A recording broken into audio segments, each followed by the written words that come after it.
গত সপ্তাহের শেষ দিকে ইয়েমেনে হুথিদের ব্যবহৃত রাডার স্থাপনায় সফল হামলা চালিয়েছে আমেরিকান বাহিনী। ইউএস সেন্ট্রাল কমান্ড সেন্টকম জানিয়েছে ওই রাডারগুলো ব্যবহার করে রেড সিতে সামরিক ও বেসামরিক জাহাজের ওপর হামলা চালাতো গোষ্ঠীটি।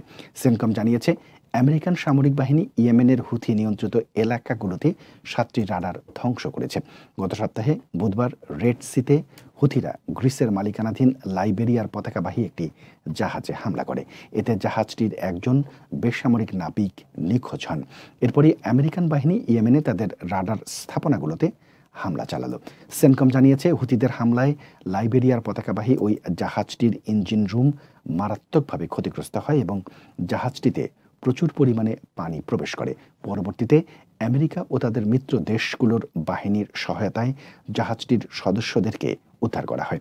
এখনও জাহাজটি রেড সিতে অবস্থান করছে। ইউকে মেরিটাইম ট্রেড অপারেশনস জানিয়েছে জাহাজটির সর্বশেষ অবস্থান থেকে জাহাজটি সরে আসছে। সেন্টকম এক বিবৃতিতে বলেছে, হুথিদের ব্যবহৃত রাডার স্থাপনাগুলোতে হামলা ছাড়াও ইয়েমেন থেকে ছোড়া হুথিদের একটি ড্রোন ও রেড সিতে চালকবিহীন নৌযান ধ্বংস করেছে আমেরিকান বাহিনী।